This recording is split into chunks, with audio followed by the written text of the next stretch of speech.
ask you an easy one to start here about the players here. For many who won't play the 17th here, what's it like stepping onto that tee and playing that hole? I think if it was surrounded by grass and not water, it would probably be one of the simplest par threes that we play all year. But obviously, it's not, and you're standing there, and for a par three that's 140 yards, it's more mentally challenging than the physical element of it. The wind can swirl a little bit in that corner. You can, especially now with all the hospitality stands and everything, I think the wind can sort of bounce around in there. So you got to sort of hit it at the right time. But it's just one of those holes where you try to get it on the right level, whether the pin's on top or down below, and hit it to 20 feet and then take your chances from there. But you play that hole and make 4 threes during the week, you're pretty happy. Yesterday, Xander was in there saying that Jay still has a long way to go to regain his trust. Do you feel like he's the right guy to be the CEO, the leader of this new entity? Yeah, I think so. You look at what Jay's done since he took over. The media rights deal, navigating us through COVID, the strategic alliance with the DP World Tour. I would say, creating PGA Tour Enterprises that we were just able to accept $1.5 billion into the business. People can nitpick and they can say didn't do this right or didn't do that right, but if you actually step back and you look at the bigger picture, I think the PGA Tour is in a far stronger position now than it was before Jay took over. Do you think that so he's had kind of an unfair shake then? I think some of the reaction to June 6th was warranted, but I think at this point, it's 8 months ago, and we all need to move on. We all need to sort of move forward and, try to bring the game back together. Rory, when you think of the memorable holes that you played at some of the biggest tournaments, where does 17 rank in terms of memorable? I don't know if it's your favorite, least favorite, middle, or whatever, but in terms of memorable, where does that rank? Holes, whether it's Augusta, St. Andrews, Pebble Beach, where you might think you have memorable holes? I think it's very memorable. I think because of where it comes in the golf course, it's the penultimate hole, and I think it's an iconic hole. People think about this championship and this golf course, they automatically think about the 17th here in the Island Green, and it's become one of the most iconic holes in golf because of that. And yeah, it's you're standing there tied for the lead, or you have a one-shot lead on Sunday. It's you got to stand up and make a good swing and try to get it over and done with. So it's right up there. Have you changed from your initial perception of the hole to now having played it so many times? Yeah, I think when I first came here as a 20-year-old, it was like, well, it's only 140 yards. Like, you should be able to hit something in close there and make birdie more times than not. But I think you realize over time that taking the prudent approach and hitting it into the middle of the green, and again, as I said, having 20 or 25 feet every time is probably the right play. Rory, your form since Dubai wouldn't have been what you've been hoping for. Are you at the stage where you want a good week, or do you need a good week? Both, probably. And it's not as if they've been, middle of the road, 20th places or 20 for whatever it is. It's not.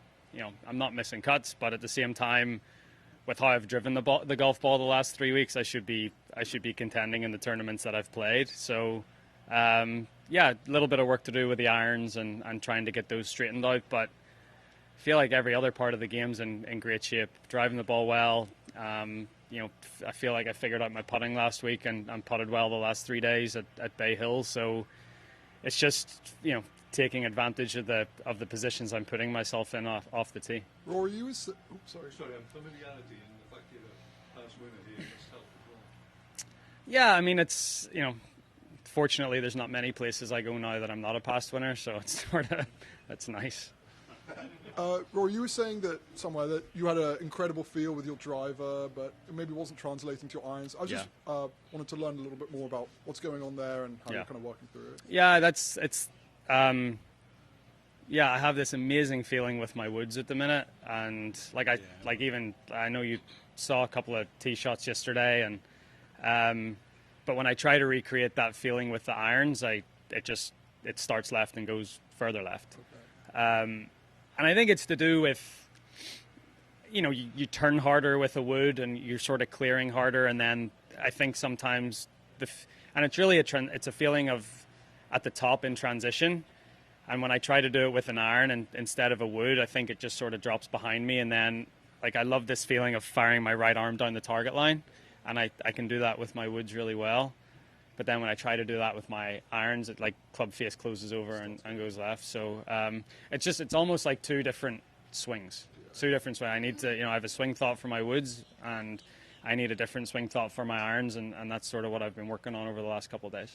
Rory, I have a question about you suggesting Scotty use a mallet on TV, and now that he won by 5, how daunting is that to have a guy who has been so successful tee to green now seems to be feeling it on the greens?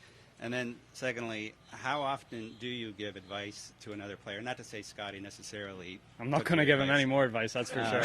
How often do you think that happens? So, look, I was asked the question, and I basically give a response that was, it's very hard to talk about other players, right? You don't want to say anything that's, you know, and like Scotty's had enough criticism about his putting over that he doesn't need me to start. I mean, you guys talk about it enough. So it was me basically trying to, you know, talk about myself more than talk about Scotty. I was like, okay, when I putted with the blade, I struggled. When I went to the Spider, I found a little more success, and I was a little more consistent. And I didn't know he was going to put it straight in the bag and win by 5. But I think, yeah, I don't. If people ask for advice, I'll certainly give them, because it's not. I don't feel like I need to be guarded or need to. You know, I think over the years coming up through the ranks,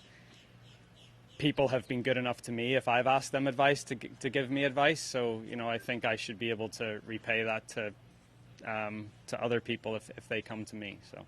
Hey, Rory, how would you characterize the last year and a half for you, you know, on the board, off the board, kind of spokesperson, trying to win in your next major and all that stuff? And are there times where you, maybe in a quiet moment, want the train to slow down a little bit for yourself?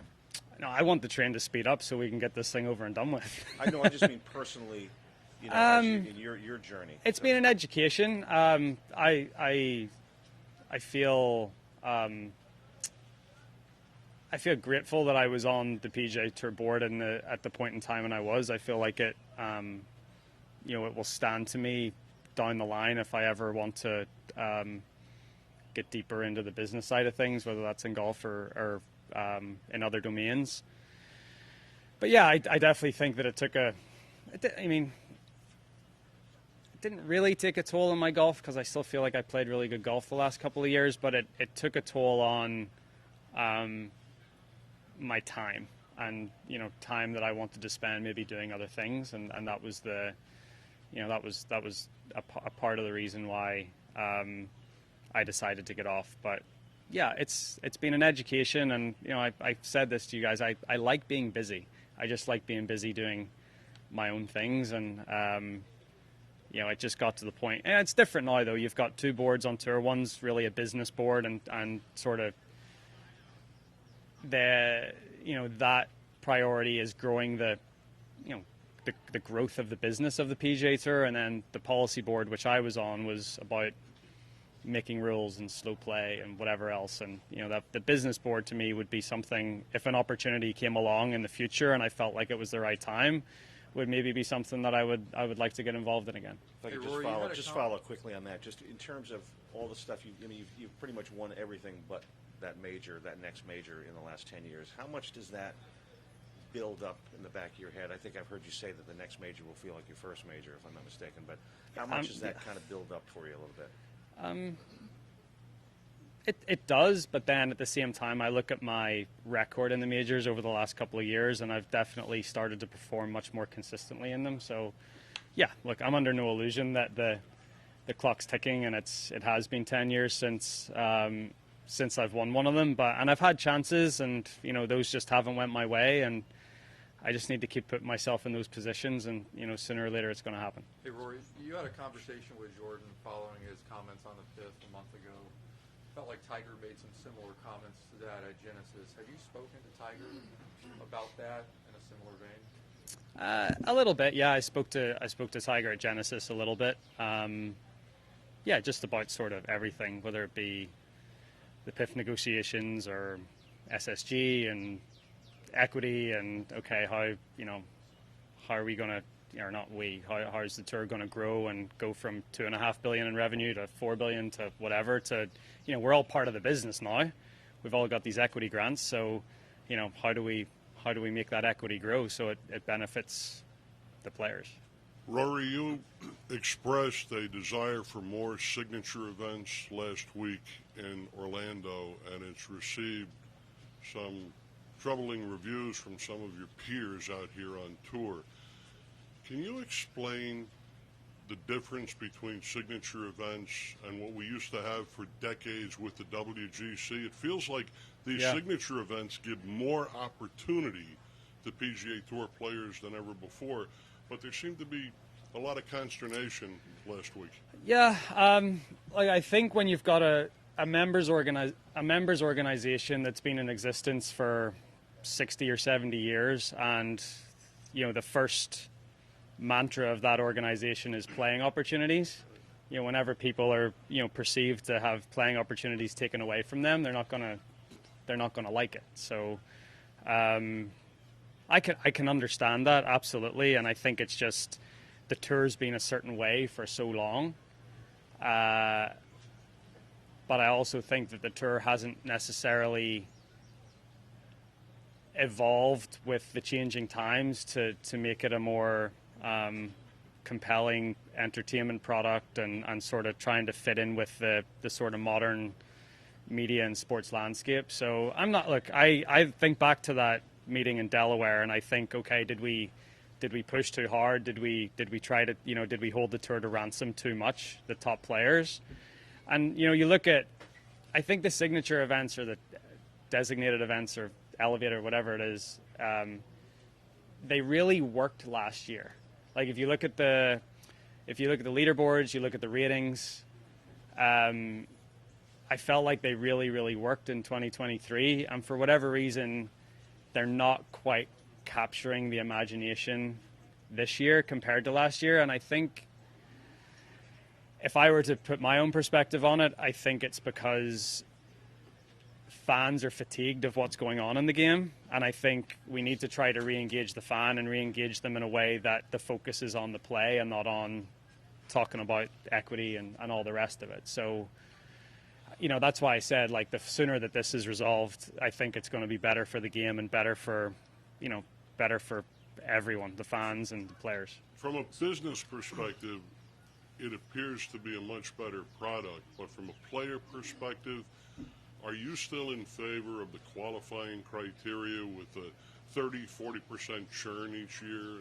Absolutely. I think more churn the better. I said this last week. I said this is supposed to be the most competitive golf tour in the world, and I think you should need to have to prove yourself over and over again. Like that's, you look at, I don't want to take from other sports, but you look at like tennis, for example, they have a 1-year rolling ranking, not a 2-year rolling ranking, like we have in the OWGR. And I think that it incentivizes the players not to get complacent, basically. And I think that's really what I'm trying to talk about. And that's why I talked about last week. Like I'm all for giving the young guys opportunities. Like I think there should be more opportunities for PGA Tour U. I think there should be more opportunities for the Corn Ferry guys. It's the guys that get on tour, get comfortable, and don't really, that's where I think that the tour could do a better job of like bringing the new talent in and sort of having these steady pipelines. Roy, back to what you just said. Jay made more than 24 references yesterday to the fans and reinvesting in them for what this new entity is going to be moving forward. I'm curious, what specific examples are because you're probably going to be one of the cornerstones of this. can fans be excited about? What is coming in the next 2 to 5 years that will capture the imagination of golf fans? So I think probably, from limited conversations with SSG and sort of what they're thinking, I think the on-site experience is something that they're going to heavily invest in. So trying to get more people, I don't think every week has to be like a Phoenix Open, but I think having it be more of an event. Like you think of like Formula One, for example, and it's like, okay, you go there and it's a weekend of racing, but there's so much else going on, and you get 400,000 people in through the gates on any given weekend.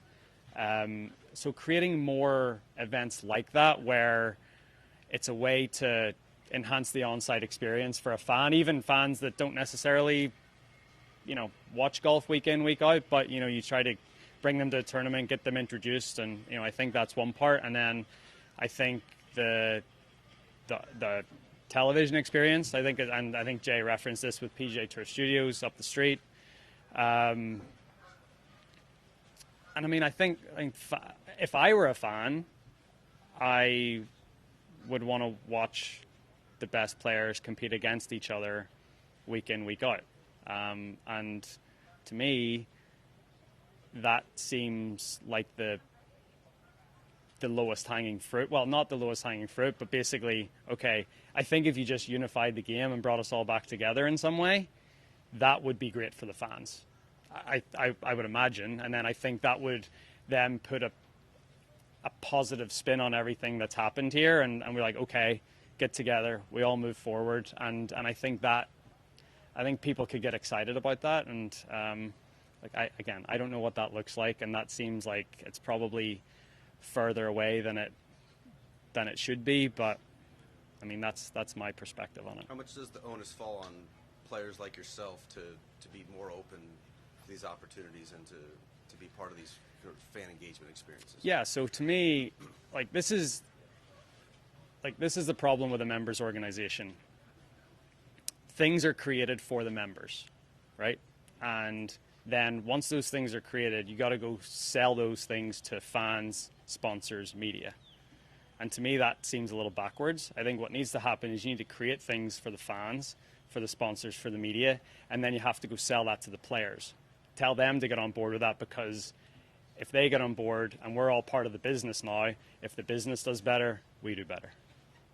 That seems pretty simple to me. Thank you, Rory. Thank you, Rory. Thank you.